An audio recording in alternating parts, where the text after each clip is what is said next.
मेरे ही कारण मधुसूदन, तुमने अभी कहा कि लंकेश मैं तुम्हारे लिए पृथ्वी पर आया हूं। मेरे ही कारण मधुसूदन तुम अगली तल पर आए हो।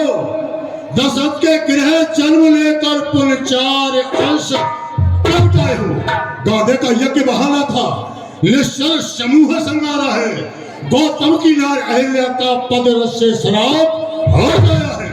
मगतार अहिल्या नारी को आए हो समुचामा ही। शिव धनुष राम तुम तोड़ोगे या मैं कच्छ से नहीं। एक ब्राह्मण के नाते मैं तुम्हारी हस्तरेखा मस्तिष्क रेखा देखनी चाहता हूँ। मुझे अभी भ्रम है। आप ब्राह्मण हैं, आप देख सकते हैं। राम आओ मेरे समीप आ जाओ। राम मैं कितनी समय से तुम्हारी प्रतीक्षा कर रहा था, आज अवगत कर रहा हूं तुम्हें। 10 सहस्त्र बिताए शंभु पे, यानी 10,000 वर्ष तक मैंने भगवान शंकर का तप किया। 10 सहस्त्र बिताए शंभु पे, पूजा स्तोर मनाया था। 9 सहस्त्र बिताए शादी में जब गिर कहला उठाया था।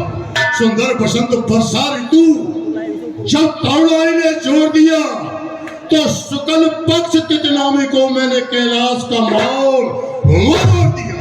4 वेद 6 शास्त्र 18 प्राणों का ज्ञाता हूं। ब्रह्मा के लेख में पढ़ चुका हूं।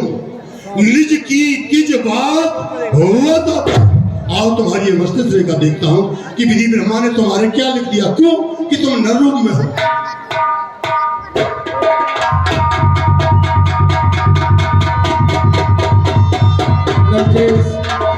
क्या हुआ? बैठिए, लीला भी बाकी है, काफी लीला है, बैठ जाइए आप। ये क्या हुआ? हाँ क्या? राम राम मैंने तुम्हारी ये मस्तिष्क रेखा को जब देखा मैंने पढ़ लिया। मेरी 1 लाख पुत्र 1.25 लाख नातियों का सर्वनाश तुम्हारी मस्तिष्क रेखा बता रही है। परंतु नहीं, इसमें मैं एक आचार्य हूं, तुम मेरे शिष्य हो, क्योंकि मैंने तुम्हारी मस्तिष्क रेखा को देखा है।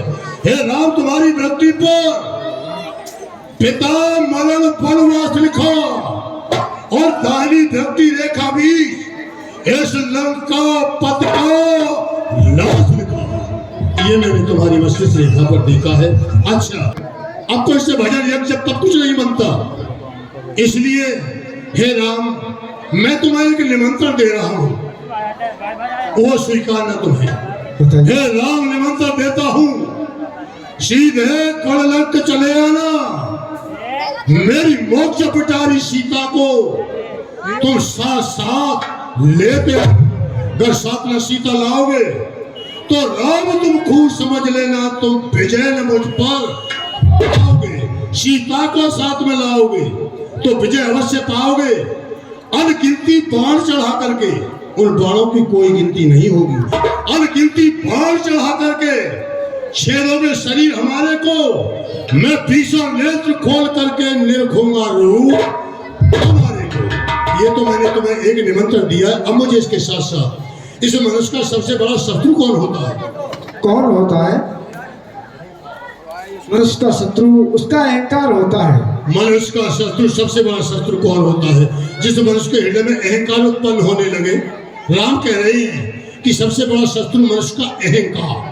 जिसके हृदय में अहंकार हो जाए तो समझो उसकी मृत्यु, उसकी तो मृत्यु आगे पीछे घूम रही है। तो मैं अब तुमसे वही मांग रहा हूं, जब तक ये तन बना रहे अब मान न जाने देना। तुम मस्तकों को मेरे काट काट शिव चरणों पे रख जाओ और अपने आसन पर विराजमान हो जाओ। ये क्या हुआ? मैं छोटे छोटे बच्चों को देख करते नहीं गया। मैं ही ब्रह्मा, मैं ही विष्णु, मैं ही शंकर कहाया हूँ। मैं ही तीनों लोकों का बनकर त्रिलोकी आया हूँ।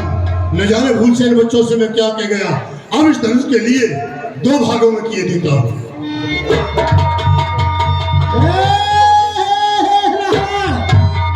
तेरी लंका पर तबाही है।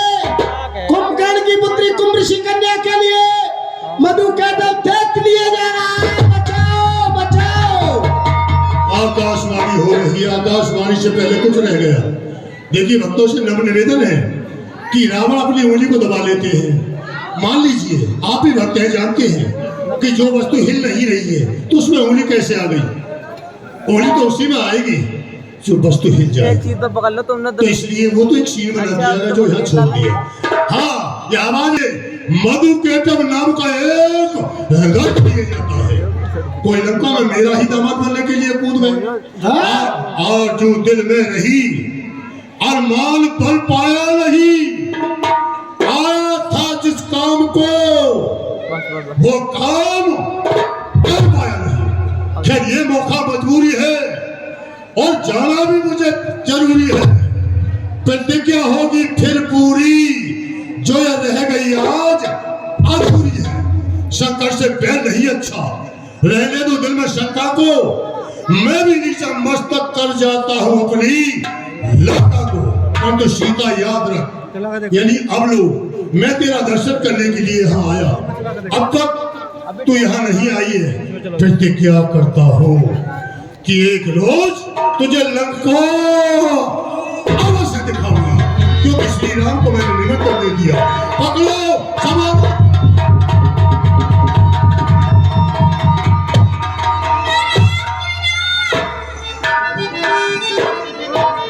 अरे किसे बुला रहा है कि महाराज कोई नहीं है? अच्छा,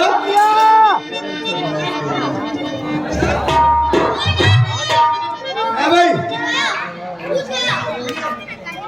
हाँ, ये कौन है? ये घंटा से बिटर बिटर कर रहा है। ये लंका के रहने वाले राजा रावण थे। ओ वो रबुड़ली था, ये रबुड़ली बता रहे हो? उनके देखते ही हंसी के मारे तो भग गए।